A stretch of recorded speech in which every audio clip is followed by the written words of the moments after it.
Father, in the mighty name of Jesus, marami pong salamat, Ama. Sa oras na 'to, salamat na muli mo kaming tinipon. Salamat sa bawat pagpapasalamat, Panginoon, ng aking mga kapatid na narinig mo kanina.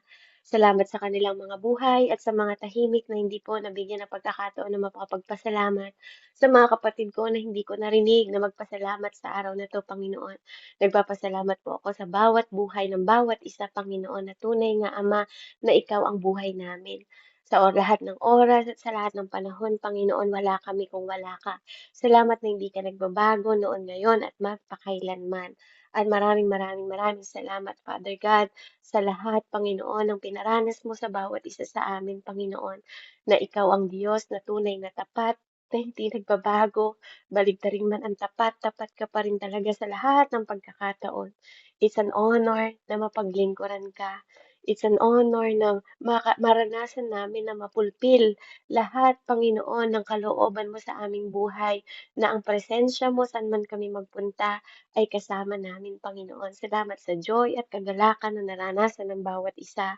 Salamat, Panginoon, sa pag-iingat mo sa bawat isa sa amin, Panginoon, mula sa mga pinanggagalingan namin hanggang sa mga pupuntahan namin. Salamat sa libo-libo mong mga anghel, Panginoon, na inutusan mo na bantayan ang bawat isa sa amin, Panginoon. At Lord, yung presence mo sa tuwing tumatayo kami sa lugar, Panginoon ko. Salamat, Panginoon. Salamat din sa mga tao na nakasama namin, Panginoon. Pagpalain po at ikaw na po magbalik ng sisikliglig at umaapaw, Panginoon, na pagpapala sa kanilang buhay dahil sa lahat ng ginawa nila, Panginoon. Sa buhay ko, Ama, na hindi nila yon ginawa para sa akin, kundi ginawa nila yon para sa'yo. Lahat ay para sa'yo. Salamat na ginamit mo lang ako, Panginoon, na alulod, Ama, upang maganap ang lahat ng bagay, Panginoon, na dating nasa isip lang namin. Pero tunay na ikaw ang Diyos na gumagawa ng mga bagay na imposible para sa amin lahat ginawa mo posible. Kaya Lord, salamat, Panginoon, sa mga bagay na nasa insight lang namin, pero pinakita mo sa vision namin, Panginoon, ng mga vision, sa mga mission, Panginoon, pagpara sa iyo. Lahat yon magaganap, Ama, at nagtatagumpay. Purihin ka, dakilang Diyos, sa oras na to, patuloy kong hiningi ang understanding, wisdom, Panginoon, at knowledge na nagmumula sa iyo. Gamitin mo lang aking mga bibig patuloy, Ama, na maging pagpapala ang lahat ng salita na lalabas sa aking mga bibig na mula sa iyong banal na spirito na mangusap dahil ikaw nagbibigay ng patuloy na inspirasyon sa aklat na sinulat mo, sa puso mo, Panginoon, kung saan nilagay mo sa aklat na ito, maranasan ng bawat isa sa amin. Ang insight, Panginoon, sa spiritual realm, Father God, ang ilaw na ikaw mismo ang pinagmulan, Panginoon, ng aming mga ilaw. Salamat, O Diyos, sa pangalan ni Jesus. Amen and amen. Purihin po ang Panginoon. Muli, isang mapagpalang gabi po sa bawat isa at umaga naman po sa amin. Ayan, glory to God. At naalala ko pala si Ate Billie Jean. I hope na na kasya po yung kanyang damit sa kanya. Praise God. Purihin po ang Panginoon. At tayo po, i-record ko. Ay dumako na sa ating mensahe ngayong araw na to. Hallelujah. So, ang ang prophetic depth na tinatawag is yung kung paano tayo lumalim, amen, prophetically sa lahat ng pinag-aaralan natin. And mahalaga, sabi ko sa inyo, na maging prophetic tayo kasi nga, di ba may dugo tayo ni God na pinaka-high prophet. Amen? We are the royal priest sa mundong ito. Yan ang tawag sa atin ng Diyos. Kaya maging genuine tayo na magkaroon ng desire na intentional. Amen? Na hindi lang tayo tinatawag na prophetic ministry, na maging lang tayo, maging spiritual stagnant tayo. Wag ganun yung pangarapin natin. Amen? Dapat we need to become one. Amen? Kailangan talaga maging prophetic tayo na hindi tayo, alam nyo, hindi ang resulta is nagsisik tayo ng shortcut or formula. Amen? Para lang maabot natin yung gusto ng Panginoong Diyos sa buhay natin. Dahil alam ko na ang Panginoon, malaya niya po na pinrovide ang lahat ng mga bagay na imposible sa buhay natin. Kaya nga tayo tinawag na believers. Pag sinabi ng Diyos, we believe. Tama? Hindi tayo, 'pag nakita pa lang natin saka tayo maniniwala. Kaya may tinatawag na faith. Amen? Kaya ito yung nagbibigay sa atin ng pananampalataya na kahit pa hindi natin nakikita, hindi natin hahayaan na mag-quench ang spirit o magalit ang spirit sa atin just because we are refusing sa mga oras na nagsasalita siya sa atin unless, 'di ba? Ano po, hindi natin ma-express o hindi natin masunod kaya andoon talaga yung nagko-quench yung spirit. Kaya 'wag nating i-abandon, 'wag nating iwan yung mga divine na tawag at kapanawagan sa atin ng Panginoon Diyos kung paano tayo makaka-focus na maging achiever tayo o ma-achieve natin. Amen? Yung ipinagkakaloob ng Panginoon sa atin kasi ito yung magre-reveal ng fundamental na misunderstanding natin kung paanong ang Diyos ay nag-ooperate sa buhay natin. At katulad ng sabi ko sa inyo, marami akong patotoo talaga na si God talaga ang nag-operate ng lahat ng mission na yun. Amen. Walang Beverly doon. Si God talaga ang lahat-lahat po, even sa mga puso ng mahal ko sa buhay. Kaya kailangan magkaroon tayo ng steady po na desisyon talaga na 'pag pinaghakbang ka ng Panginoon, ipu-pursue mo 'yon nang hindi ka pabago-bago ang isip. Amen? Ayaw ng Diyos ng pabago-bago ang isip kasi tayo po ang nagre-represent sa Word of God na inispoken niya na. Kasi ang Bible po is all, 'di ba? Yan po yung yan yung mga salita na inispoke na ni Lord. Inuulit lang natin yung ibang kwento diyan. Amen? Yung revelation po, yun yung mga panahon na nangyayari na, yung iba nangyayari na ngayon. Amen. Pero the rest, 'di ba, ng buong kwento ng Bible na yan is nangyari na. It has spoken. Sinabi na po ng Panginoon, nangyari na. Amen. Hindi niya, yung 'pag nagdadasal tayo kung kalooban mong pagalingin, hindi po, kalooban niya talagang magpagaling. Kalooban niyang magligtas. Amen? Kalooban niya lahat yon, hindi yon kung kalooban mo. Dahil yon is spoken word na nagmula sa Diyos. Kalooban niyang pagalingin tayo. Kaya nga yung mga detalye po at revelasyon na napakaganda sa Bible. Amen. Kapag ikaw ay naging prophetic, napakaganda at impactful, no? Napakalakas ng impact mo sa tao kapag ikaw ay nakahawak doon. Amen. Hindi lang dahil sinabi niya 'yon, dahil naniniwala ka na totoo 'yon. Amen? Na may value 'yon sa part ng buhay mo, na hindi 'yon peke. Kumbaga, authentically, 'di ba? Ine-express mo 'yon, tunay 'yon, na 'yun yung master voice ng Panginoon, na ang intention niya is maranasan natin personally yung pag-encounter natin sa word na inispoken ni God na totoo. Amen. Kaya ngayong gabing ito, lahat ng mga katotohanan na hindi lang tayo nagde-depend dito dahil sinukat natin yung salita na to ng Diyos o napakalakas ng magnitude, 'di ba, ng mga regalo ng Panginoon. And yung spiritual gift na binigay niya sa atin, ano po, hindi ito nag-expand. Amen? Hindi ito yung pag binigay sa regalo, ikaw ang nagpapalaki ng regalo. Hindi po. Na malaki na po yung regalong binigay sa atin ng Diyos. Hindi na po ito nag-expand. Siguro po ang tamang word na dapat ginagamit natin na once na binigyan tayo ng regalo, katulad ng pagpapahayag ng gospel o mabuting balita, or you are evangelist, di ba? O pastor ka man, o teacher ka, o apostle ka, o prophet ka. Ito po ang totoo. Hear me by the Spirit of the Lord. Ang Panginoon po, hindi niya ine-expand ang gift. Ang totoo, ginagawa niya tayong matured sa gift natin. Binibigyan niya tayo ng spiritual maturity sa mga regalo na binigay niya sa atin kasi malaki na yung regalo na yon na binigay niya. Amen? Hindi pumunta si Holy Spirit sa atin, di ba? Si Holy Spirit is regalo din ng Diyos, kaloob sa atin yan, libreng kaloob. Amen? Sa atin, sa lahat ng tumanggap at tatanggap sa Kanya, automatic ibibigay pupunta sa atin magiging isa sa atin si Holy Spirit. Amen? Kaya nga, sa totoo lang, walang baby spirit. Wala pong baby spirit. It's about how you become matured lang. minamatured ka lang. No, walang baby spirit na sumanib, tapos lumalaki si baby spirit, hindi po, no? Holy Spirit is the same Holy Spirit na bumuhay kay Jesus, sabi sa Bible, nung siya ay ano po, 'di ba? Nakita natin na namatay. Amen, nabasa natin. And tapos ng 3 araw, kung ano yung same na spirit na bumuhay kay Jesus is the same spirit na nasa atin ngayon. Amen. So walang baby spirit. Amen. Maaaring tinatawag mo yung sarili mo na baby Christian ka pa, pero walang baby Holy Spirit, wala pong baby spirit. Amen. Minamatured tayo.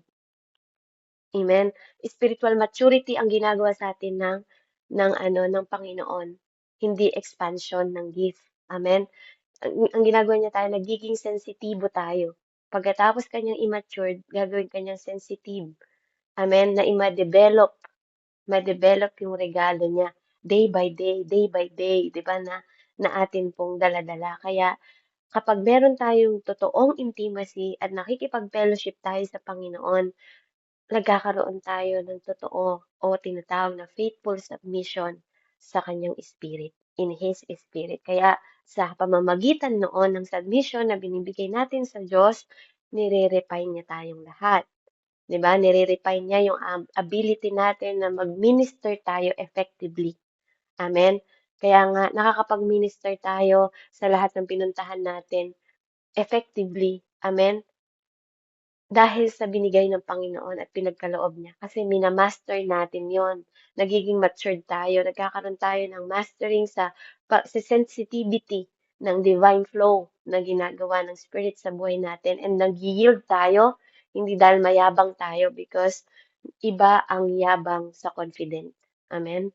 Iba po ang boastful sa niyayabang mo kasi kung nagyabang ka lang, hindi ko alam kung merong fulfillment kasi sabi, ang taong mayabang binabagsak ng Diyos.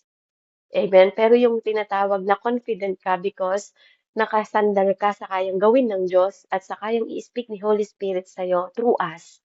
Amen? Hindi po yun kayabangan. Pananampalataya yun. Kahit di natin siya nakikita, we know that the word of God, 'di ba, is totoo at magaganap yun. Kaya nga yung pag-aaralan natin about sa spiritual realm, amen, yung place kung saan doon natin nakikita yung vision, yung eyes ng mga mata natin na ginagamit natin, amen, hindi lang po sa mga physical na nakikita ng mata natin, kundi yung liwanag na binibigay ng Diyos sa atin. Amen, yung light na binibigay niya dahil He is the greatest light. So, sa light. So, ngayon, makikita natin from Genesis 1, amen, at sa John 1, makikita natin yung same spiritual truth o same na spiritual na katotohanan kung saan itong dalawang ano na to, kung saan sinimulan, no? Simulan niyo po, in the beginning is word. Sabing ganun, di ba po? Sabi sa Genesis. Ganun din sa ano, ganun din po sa John, 'di ba? Sa panimula ay ang salita, sabi din niya kung mapapansin niyo po sa Bagong Tipan, 'di ba? And doon makikita din natin na nagsimula sa bawat verse na yon na tinatawag na ang Diyos ay liwanag. Amen. At siya ay nagbigay ng liwanag sa atin. Siya ay buhay. 'Di ba? Siya ay salita na nagkatawan, 'di ba? Nagkaroon ng katawan. Amen.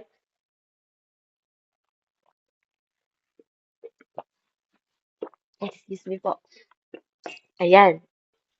So, ngayong gabi po natin, tingnan natin yung perspective ng Panginoon kung paano niyang in-enhance or i-enhance pa yung ating pangunawa about spiritual realities na dapat yung realidad po maintindihan talaga natin yung about spiritual.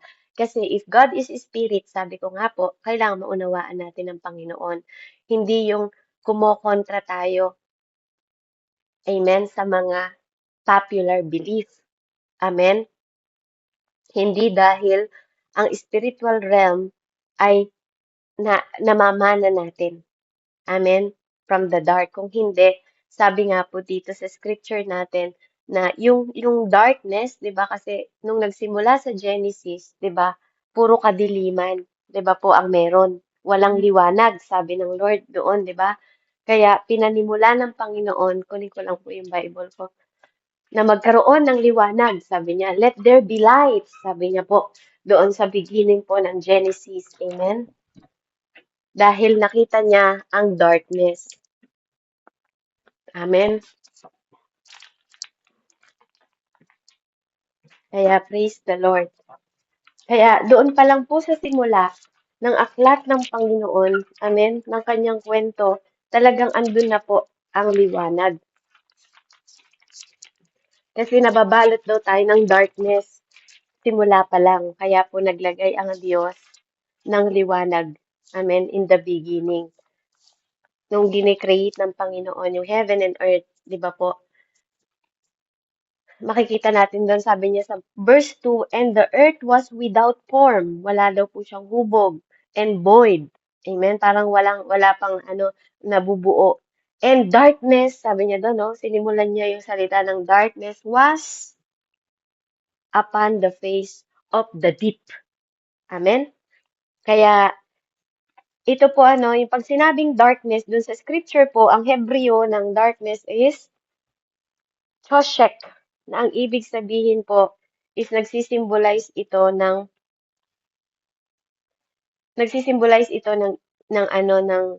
hidden, nakatago o unknown thing. Amen? Ang darkness sa Bible, nagsisimbolize din siya ng evil. Amen?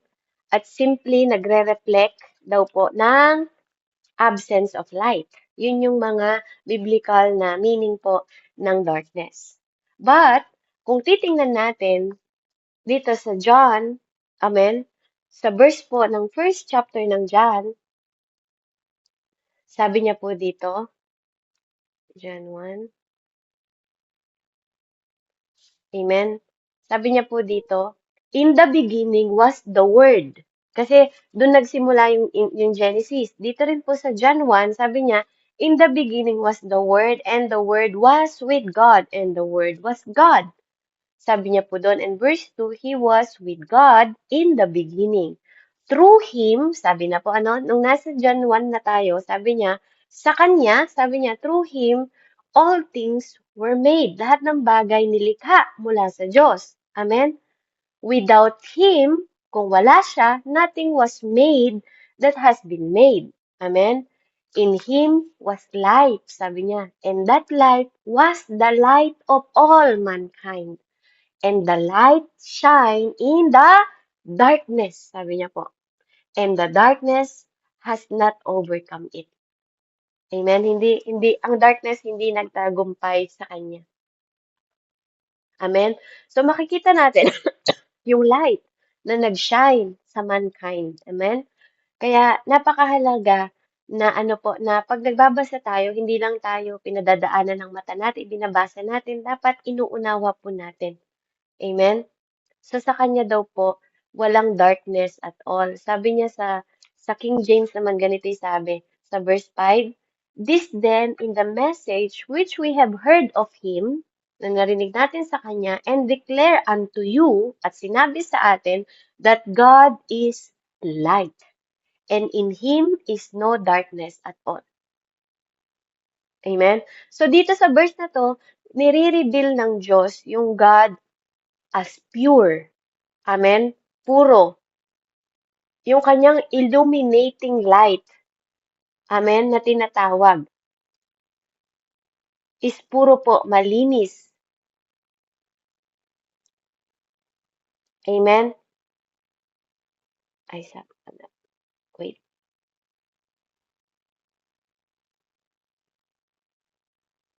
Tingnan natin.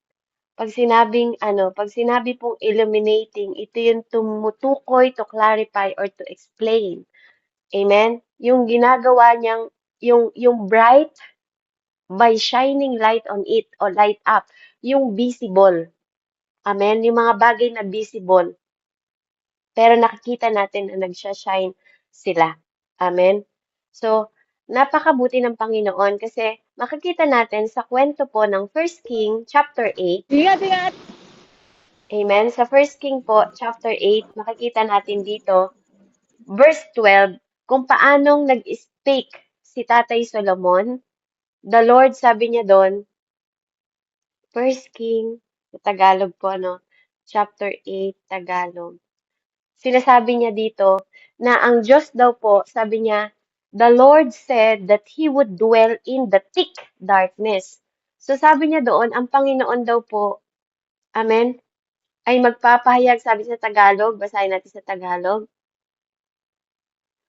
Kaya't sinabi ni Solomon, O Yahweh, kayo ang naglagay ng araw sa langit, ngunit minabuti ninyong manirahan sa makapal na ulap. Sabi sa Tagalog. Amen. Pero sabi po sa English, dito po ang sabi doon is na he dwell in the thick darkness. Amen. Kaya kaya dito makikita natin na paanong ang Panginoon ay pareho po siya na nakita sa liwanag, yung light na tinatawag natin, kasi spiritual realm ang pag-uusapan natin, light eyes, 'di ba? Yung nasa mata na ay yung light and our eyes. Amen. Kaya dito makikita natin na both na nagdwell ang Lord sa light at darkness. Amen. So pareho ba? Pareho po na nakita natin na from the darkness nandun na agad ang Panginoon. At dito, sinabi din ni Solomon na nag-hide siya sa thick darkness. Amen? So, pag pinag-aralan po natin ito yung mga kailangan na mga symbolic na naiintindihan natin. From the Greek word, ang sabi po sa light is phos. Amen? Na nagsisignify ng purity ng Panginoon, revelation, at holiness. Amen? Kaya, sa Hebrew naman po, ang term po ng thick darkness is arapel, kung saan nagpo-point po ito sa God hiddenness and majesty. Kaya yung ibang Tagalog po, nagtatago siya sa makapal na ulap. Hiddenness and majesty. Ito yung mga elemento ng kanyang essence beyond woman and comprehension. Amen? So, ang darkness, hindi po ito lahat evil. Amen? Sometimes, ang darkness po is ito yung protection sometimes sa atin. Pero sacred po siya. Sagrado siya at ito yung divine presence ng Panginoon. Kaya doon minsan wag natin pong i-describe lang ang darkness ng puro evil lang. Katulad po ng sinabi ko sa inyo, ang darkness po is meron din siyang meaning biblical na hindi lang siya about evil. Nagre-represent ito na hidden or unknown things. Amen? Kaya mahalaga na o kaya yung simple nagre-reflect lang siya ng absence of light. Amen? Hindi lahat masama. Amen? Sometimes akala mo ang dark ng ginawa nila Tatay Eve and Tatay Adan. Amen? Pero ang totoo, 'di ba? Yun yung totoong purpose ng Panginoon, hindi siya plan B. Plan A siya na idala si Jesus Christ sa mundong ito. Kasi yun yung the best na paraan para maligtas tayong lahat, 'di ba? Maaring tiningnan natin yun ng darkness. Pero ang totoo, nakahid doon yung totoong purpose ni Jesus. Amen? Dahil ang kamatayan niya ay magdadala ng light sa atin, ng buhay sa bawat isa sa atin. Kaya iba'y nakikita ng mata nating pisikal sa pinapakita ng Diyos sa atin. Amen? Yun yung mga hidden na mga element ng Panginoon, yung para maintindihan natin as a human, yung magkaroon tayo ng comprehension o tinatawag na malalim na pangunawa sa madilim na nakikita ng mga mata natin. Amen? Kasi merong sacred at divine presence si Lord na ipaparanas sa bawat isa sa atin. Kaya nga, ang kahalagahan ng prophetic depth o yung pagpapalalim, amen, sa spiritual perception natin o sa mga bagay na nakikita natin, kailangan maging genuine tayo sa perception natin o sa pag-iisip natin about kailangan natin ng light. Amen? Na itong itong mga darkness na nakikita natin na pwede nating manahin dito sa o makita o nadatnan na natin sa mundong ito, amen, in the spirit realm, makikita natin at madediscern natin that God presence is china-challenge tayo. Amen? Dahil may mga pinto na na ano na unlocking, 'di ba? Na hindi pa nabubuksan yung mga mystery na gusto ng Panginoon maging involved ka at maging involved ako na pasukin yung God's word na katulad nito, na pasukin yung God's word by our spirit. Amen. Kaya nga sabi niya sa Psalm 119,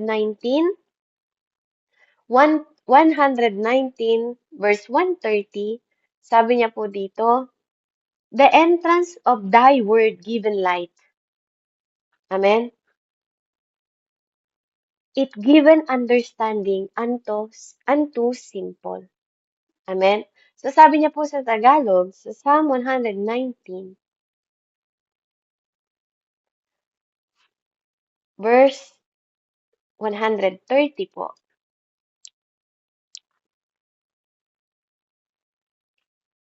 Sabi niya po dito,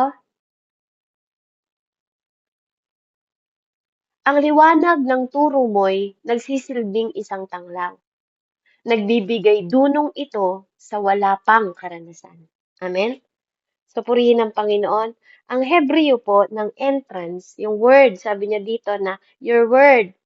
Amen? The entrance of thy word, sabi doon. Ang Hebreo word po ng entrance is petach, na ang ibig sabihin is opening or unfolding. Amen?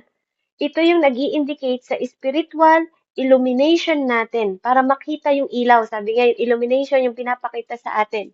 Yung ilaw ng salita ng Diyos para makita natin in our spirit. So, kaya yung spiritual realm na sinasabi ko sa inyo, ito yung spiritual truth na parang meron tayong salamin, may mirror tayo sa physical sight. Amen? Na dapat meron tayo lahat na believers, kaya nga po tayo tinatawag na believers po. Dapat naniniwala tayo, hindi lang sa mga bagay na nakikita natin, even sa mga bagay na hindi natin nakikita. That is the spirit realm. Amen? Kaya nga, we are born again, we born ng spirit. Amen? So, yung kailangan, yung spiritual truth ng mirror natin sa physical sight natin, yung eye natin, nangangailangan to ng external light. Amen? Para makita o maabot natin o makita natin ng mas malinaw yung gustong makita, na gustong ipakita sa atin ng Panginoon. Kaya naman, doon pumapasok yung tinatawag nating light, yung liwanag na mag-e-enter through our cornea ng ating mga mata. Amen? Kaya nga ang topic natin ngayon is the spiritual realm, eye, and light. Kapag nakita siya ng una, kailangan mong maniwala na may spirit realm. Pangalawa, yung nakikita ng pisikal na mata mo ang magbibigay sa iyo ng kaliwanagan, amen, sa external light na nakikita ng mata mo para madig mo pa ng mas malalim. Kaya nga through our eyes, nakikita natin na nag-e-enter yung liwanag sa cornea natin, pumapasok sa pupil natin. I believe nag-aral kayo ng science. And yung lens na yon, bago niya maabot yung retina, 'di ba? Na nagkakaroon tayo ng translating o pagbabago ng signal na nag-i-interpret sa brain natin, dito sa utak natin na magbibigay sa atin as vision. Amen? Na makapag-iisip tayo, 'di ba? Kapag tiningnan ko yung, 'di ba, yung ano, yung for example, yung microwave, itong rice cooker sa harapan ko. Pag tiningnan ko siya physically ng mata ko, amen? At tumutok ako sa kanya, paano ko nakakaluto ng kanin to? 'Di ba? Mag-ooperate na ngayon yung aking mga mata. Mag-ooperate na yung mga nakikita ko, yung may cord pala siya na isasaksak sa electric, 'di ba? Pag hinugasan mo yung bigas, 'di ba? Nagkakaroon ka ng explanation sa nakikita ng physical mong mata. Amen po ba? Hanggang naintindihan mo ng malalim yung mga bagay na ini-interpret niya sa pamamagitan ng mga bagay na nakita mong pisikal. And then, suddenly, nag-work na at nag explain sa'yo yung brain mo. Amen? At mga mahal kong kapatid, ganun din po yung eternal illumination na gustong makita at paliwanagin sa atin ng Panginoon from the God's Word na pinaparinig niya sa atin para mabuksan yung ating spiritual eyes. Amen? Para mabuksan yung spiritual nating mga mata at hindi tayo manatiling bulag sa divine mystery na gustong ipakita ng Panginoon sa atin.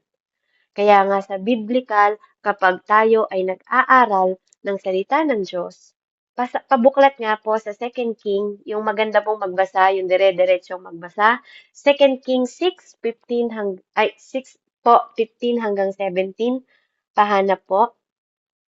Amen. At hindi ko na po babasahin yung Tagalog, ay yung English. Pero habang hindi pa nagsasalita kung sino po ang babasa, babasahin ko po yung English. Sa Second King po,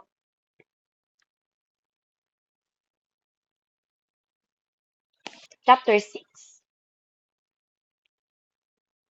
Maganda po kasi yung malinaw, yung hindi pa hinto-hinto, yung may katarungan, sabi nga ni Pastor, na magbasa para naiintindihan natin na mas malinaw yung mensahe po. Sino po magbabasa? Second King 6, Tagalog po. Amen po. Amen. Praise God po. Sige po, basahin niyo na po. 15 po. Ano pong verse? Chapter 6? Chapter 6 po, 15. Opo. Sige po, 15. basahin niyo po hanggang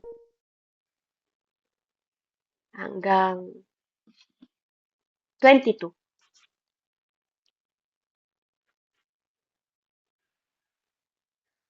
Fifteen hanggang 22. Hanggang 22.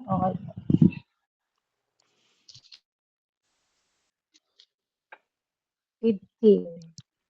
Babasahin po natin yung kwento ni Elisha, na po ni Elisha at nung kanyang katiwalang lingkod na si Elijah. Gehazi. Amen? Ito yung lingkod niya na laging nasa tabi niya.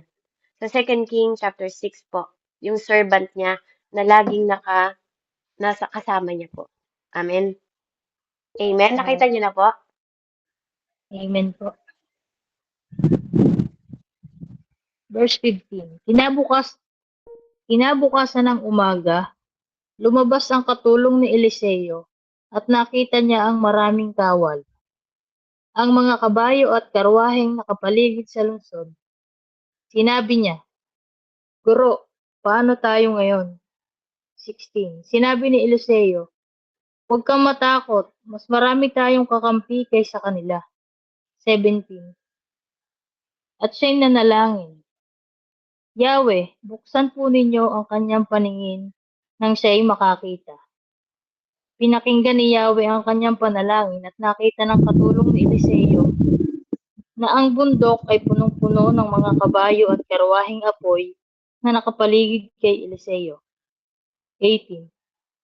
Nang salakayin sila ng mga taga-Syria, nanalangin uli si Eliseo, Yahweh, bulagin po ninyo sana sila. At binulag nga ni Yahweh ang mga taga-Syria bilang sagot sa panalangin ni Eliseo. 19. Sinabi niya sa mga ito, hindi rito ang daan, hindi ito ang lungsod. Sumunod kayo sa akin at dadalhin ko kayo sa taong hinahanap niyo. At sila'y kanyang dinala sa Samaria. 20. Pagpasok nila sa lungsod, nanalangin si Eliseo, Yahweh, buksan na po ninyo ang kanilang paningin nang sila'y makakita. Binuksan nga ni Yahweh ang paningin ng mga taga-Syria.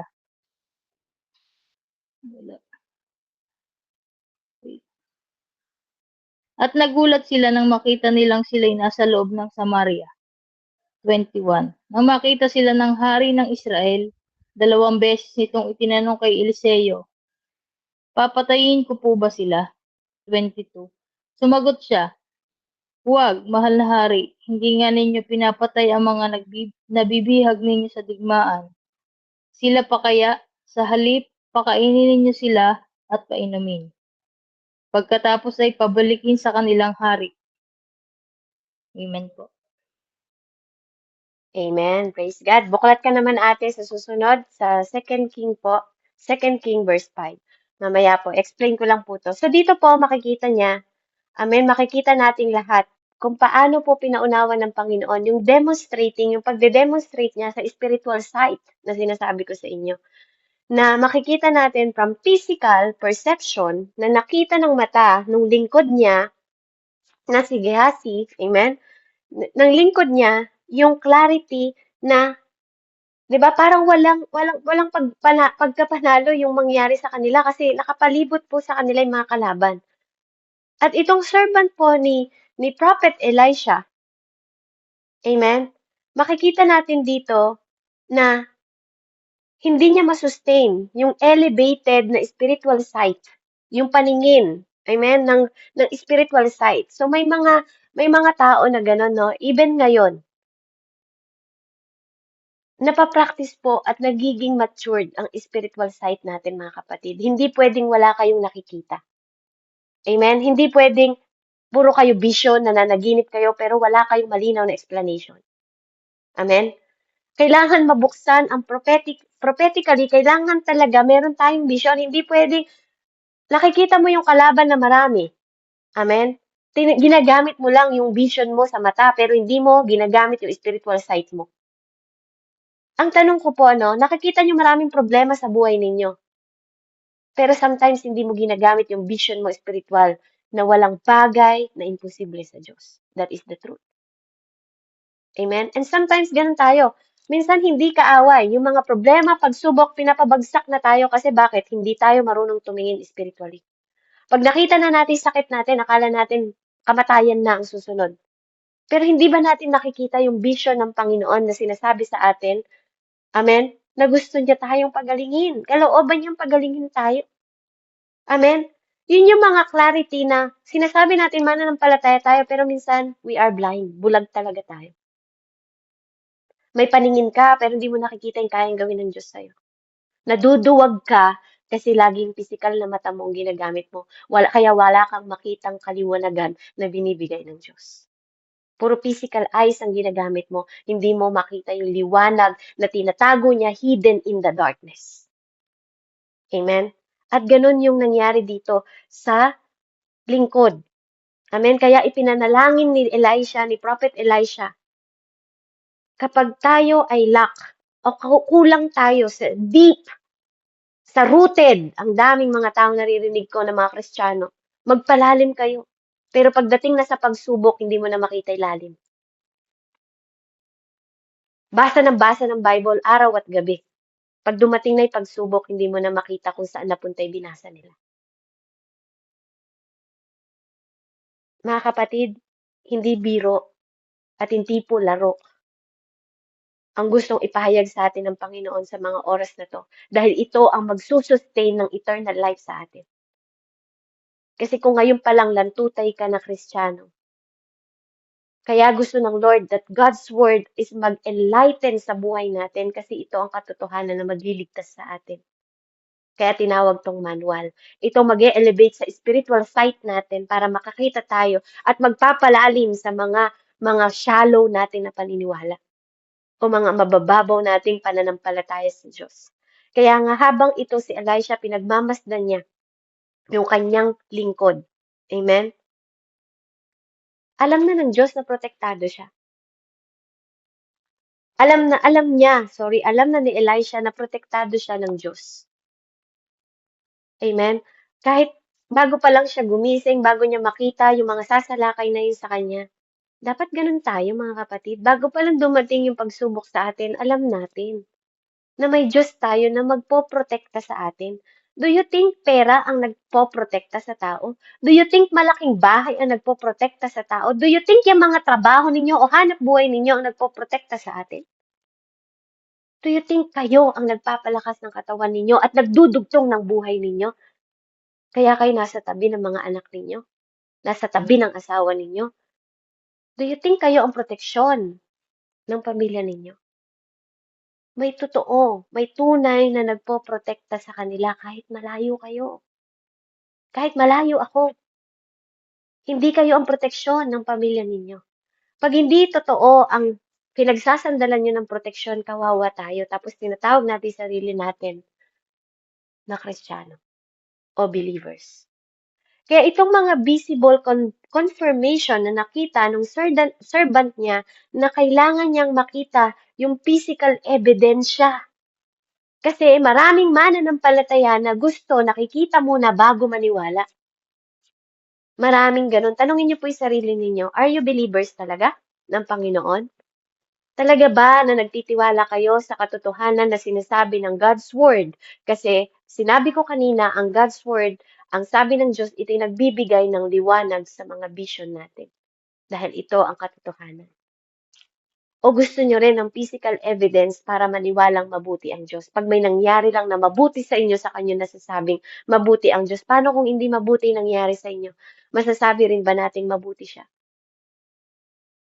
So similarly, sa chapter na si Gehazi ay nag-attempt na i-deceive si Elisha sa Second King bago dumating yung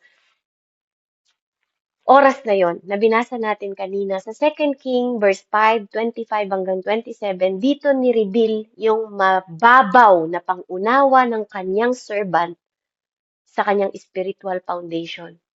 Kasi pag dumarating ang pagsubok, amen, dun makikita kung saan ka founded, kung saan ka totoong nagtayo ng pananampalataya mo.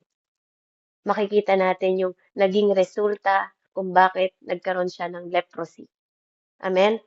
Ito yung mag-i-illustrate sa atin ng supernatural experience alone. Amen? Pabasa nga po. 2 King 5:25 hanggang 27. Amen po. 2 King 5:25.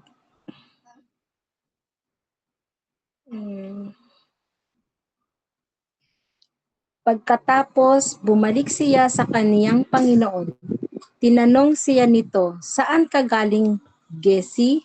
"Hindi po ako umalis," sagot niya. Salamat po sa Panginoon. Amen po.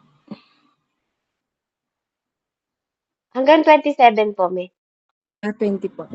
27. Sinabi ni 26, sinabi ni Eliseo, "Huwag ka nang magkaila pagkat kasama mo ang aking espiritu nang bumaba sa karwahe si Naaman at salubungin ka. Hindi ba't humingi ka ng pera sa kanya? Maari mong ibili iyan ng lupa, olibo, ubasan, tupa, baka at mga alipin. Ngunit, 27, ngunit ang ketong ni Naaman ay malilipat sa iyo at sa iyong magiging lahi. Noon din si Gesi ay namuti sa ketong." Amen. Salamat po sa salita ng Panginoon. Amen. Praise the Lord. So dito po, makikita natin yung supernatural experience niya mismo sa sarili niya po, na alam natin na insufficient o kulang. Amen? Without God's word deeply. Kung wala tayong malalim na pangunawa sa salita ng Diyos, amen? Hindi natin mararanasan yung supernatural. Nakita natin dito yung kakulangan niya dahil sa puso niya na nagkaroon ng intensyon sa maling intensyon. Pag binasa niyo yun ng buong kwento, actually, pinagaling niya si Naaman na pinalubog niya sa tubig ng 7 beses dahil may ketong. Amen? At tinanggihan ni Elisha yung binibigay po na parang regalo niya para ibigay kay, yung 70 kilos po yata, kung di ako nagkakamali na ginto, para sa pasasalamat niya. Kasi yung hari na yon, amen, dahil sa kagalingan, mas makakapaglingkod siya ng mas mahaba. Amen? So, tinanggihan niya po yung regalo na yon. At itong si Gehazi ay nagkaroon ng intensyon. Amen? Nakuhanin pa, kaya sinundan niya yung karwahe at binigay sa kanya. Ituloy-tuloy niyo po yung kwento, binigay sa kanya para hindi po tayo humaba. So dito nakikita natin na yung foundation minsan natin napakababaw. Parang ang liit-liit lang ng pagkakakilala natin minsan sa Panginoon. Kasi hindi natin nakikita yung gustong ipakita sa atin ng Panginoon, yung gusto niya na ma-experience natin, amen, sa paglilingkod po. Napakababaw ng pagtingin natin kasi tinitingnan lang natin siya physically, hindi po spiritually. Kaya sabi ko nga po sa inyo, makikita ang foundation natin spiritually sa resulta ng mga pagtugon natin pag tayo ay nagkakaroon ng mga matitinding pagsubok. So meron pong practical way para ma-increase natin yung ating spiritual light. Amen? Kaya number 1, Sulat niyo po kung kayo may mga papel, ano po. Maaaring di na maulit tong mensahe na to, pero at least may idea kayo. Number 1 po, consistent meditation on Scripture. Yung regularly po na pagme-meditate natin sa Word of God, na inaalaw natin yung revelation na unfold o yung hidden revelation ng Panginoon. Hindi po totoong wala nang revelasyon ng Diyos. May revelasyon po ang Panginoon sa bawat salita na sinulat niya sa kanyang sa aklat na siya mismo ang nagbigay ng inspirasyon. Amen? Consistent, kailangan nagpapatuloy tayo o tuloy-tuloy tayo nagme-meditate ng scripture. Amen? Pangalawa po, number 2. Amen? Pagkatapos ng consistent natin na pagbabasa ng scripture, amen? Pangalawa po, para hindi mawala ang ating spiritual realm ng mga mata natin at liwanag na makita natin, nakalooban ng Panginoon sa bawat isa sa atin. Pangalawa, praying for revelation. Manalangin tayo. Let's pray intentionally po for spiritual sight na makita natin. Na maging sensitibo tayo sa Holy Spirit. Hindi po puro tulungan mo ko sa problema ko, tulungan mo ko sa ganito. Mga kapatid, when you have wisdom, pag meron kang totoong wisdom, amen, ang hihingin mo sa Diyos totoong revelasyon para mapagtagumpayan mo kung anong meron. 'Di ba? Bakit nagkakaganyan? Ano yung kulang, 'di ba? Lord, i-reveal mo sa akin kung ano yung kulang. Amen? Hindi puro kagalingan kasi kalooban ng Panginoon na pagalingin tayong lahat. Kalooban niya 'yun kung maniniwala ka. Amen? Kaya makita natin intentionally yung spiritual sight at sensitivity natin sa Holy Spirit. Pangatlo po, journaling divine insight. Journaling divine insight. Gawin nating document. Magkaroon tayo ng document. Isulat natin yung mga nakikita natin. At yung mga revelation na inire-reinforce sa atin ng spiritual truth ng katotohanan. Amen? Isulat nyo yung mga panaginip ninyo, yung mga nakikita ninyong vision ninyo, at humingi kayo ng revelasyon tungkol doon. Hindi parang maging crazy kapag nanaginip kayo ng mga ganito, di na kayo nakatulog. Di ba? Hingin niyo yung revelasyon. Amen? I-journal nyo po. Magsulat tayo ng journal. O kaya yung mga nangyayari sa buhay ninyo, bakit nangyayari yon? Magsulat ka ng journal, bakit nangyayari yon? Amen? At balikan mo din yung mga ginawa ng Panginoon sa'yo para magkaroon ka ng lakas na loob na harapin ulit yung mga bagong pagsubok. Kung pinagtagumpay ka niya sa dati, pagtatagumpayin ka pa rin ng Lord. Amen? Number 4 po, apply God's Word. Amen. Ito po yung mga binibigay ng Panginoon sa atin, ano, yung pinapahayag niyang mga salita sa atin para mag-increase yung mga practical way natin. Amen. Sa ating spiritual life. O yung mga hidden na tinatago o naka-unfold pa o naka-unlock pang mga pintuan na hindi natin nakikita. Number 4, applying God's Word. Kailangan activate po at ipinapractice natin yung spiritual truth. Hindi po yung mga akala lang natin, akala ko kasi ganito kaya hindi ko ginawa. Kasi sabi ni ganito, ganito Diba? Hindi po, kailangan alam mo yung katotohanan. Kaya ka nagbabasa ng salita ng Diyos kasi dinideepening mo o pinapalalim mo yung spiritual understanding mo. Amen? Pinapalalim mo. Sabi nga, kung hindi mo maintindihan, sabi ng mama ko, palalimin natin. Amen. Palalimin natin yung understanding natin sa katotohanan ng salita ng Diyos na sinabi niya na at ginawa niya na. Hindi po ito walang proven. Hindi ito walang proof, kundi lahat ng salita ng Diyos proven. Wala siyang dapat patunayan sa atin. Kasi lahat ng bagay pinatunayan na niya. Amen. Kaya ia-apply na lang natin yung God's word. Ia-apply na lang natin sa buhay natin. Huwag nating antayin na gusto pa natin makita natin bago tayo maniwala na totoo pala yung salita niya. Hindi po ganun. Amen? I-practice natin ang katotohanan. Hindi sa own understanding natin, kundi sa truth niya. Hindi sa truth natin. Amen?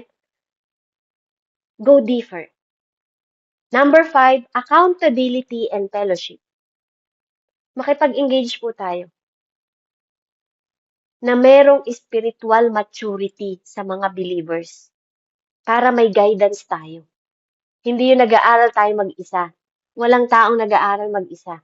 Nagpapaturo po dapat tayo ng guidance. Nagpapaturo tayo dapat ng correction and encouragement sa mga believers na meron ng maturity. Kaya ang totoong paglalim sa prophetic, amen, na katotohanan is dapat po nag-iingat tayo. We are very carefully cultivated.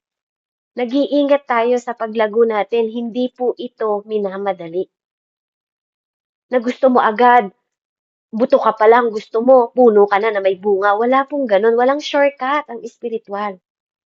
And sometimes, yun yung hindi nakikita ng mga believers. Gusto natin namumunga tayo agad. Lahat ng bagay, pinaprocess ni Lord. Even ang spiritual insight natin. Amen? Hindi po overnight na nakakakita na agad tayo ng vision. Hindi ganon. Hindi masama na mangyari agad sa'yo. Pero do you think sila Elisha? Di ba si Elisha nga naglingkod pa kay Elijah eh. Nagpaturo siya sa matured na prophet. Amen? Bago niya, hinakbangan yung pagiging prophet din. Amen? Nagsilbi muna siya kay Elisha. Kay Elijah, si Elisha. Amen? Kaya mahalaga po na madedevelop tayo ng steady na naka-encounter tayo. Kasi mas effective na nakaka-encounter tayo with God's Word. Na may patient. Na ine-embrace natin, pwede nating matagpuan. Excuse me po. Na ine-embrace natin na pwede nating matagpuan yung mga unfolding mystery o yung mga hidden na purity or mystery or tinago ng Panginoong Diyos na revelation sa kanyang mga salita. Yung thicker darkness cloud. 'Di ba yung mga salita na ganun sa Word of God. Amen? Kaya I hope and I pray po na sa mensaheng ito, no, hindi ko na pinalalim pa. Lagi niyo pong tatandaan, amen, kung ang mga practical na bagay, ang pagiging manager, meron yan step by step ng promotion. Ganon din po sa spiritual. Amen? Ang pag-aaral, hindi ka pwedeng grade 6 agad. Amen? Kailangan mong mag-step sa grade 1, grade 2, grade 3. Amen? Para maging mahusay kang estudyante at matagumpay na professor pagdating ng araw, engineer, o anumang pangarap mo. You have to understand that even in spiritual, God provided po to all believers para magkaroon tayo ng fulfillment para maabot din natin yung gustong maabot ng Panginoon sa atin. Kasi yun yung kalooban niya, na ipakita ang spiritual realm sa atin. Kaya nga tayo anak ng Diyos din tinatawag, we are new, born again. Amen? Gusto niya ring ma-develop ang ating spiritual eye. Amen? At yung light na gusto niyang makita natin, especially in the darkness time of our life. Na meron tayong vision na lagi nating nakikita sa dulo yung liwanag na binibigay ng Diyos sa atin.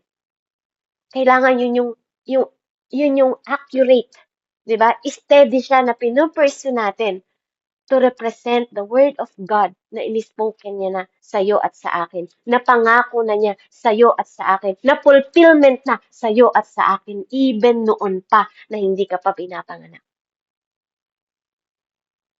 Kaya nga napakahalaga na accurate yung ating spiritual gift na may understanding at sensitive tayo na nade-develop ito. Hindi man siya overtime. Hindi man siya overnight. Amen? Kalooban ng Panginoon na maging sensitibo po tayo at magkaroon tayo ng spiritual maturity para mag-flow yung mastering natin at magkaroon tayo ng makapag-minister tayo effectively at magkaroon tayo ng mastering sensitivity para mag-flow yung divine flow na gusto ng Diyos sa buhay natin at para magkaroon tayo ng confident kung saan sa Holy Spirit tayo nag-yield. Amen po rin po, Panginoon. Let's pray. Heavenly Father, in the mighty name of Jesus, marami pong salamat, Lord, sa mensaheng ito na kung paanong hinalimbawa mo, Panginoon, ang bawat lingkod ni Elisha, Panginoon, na nakita nila at pwede rin naming ipanalangin ang vision, Panginoon. Lord, na makita din ng bawat mga disciple namin kung anong vision na pinapahayag mo sa bawat isa sa amin, Panginoon ko.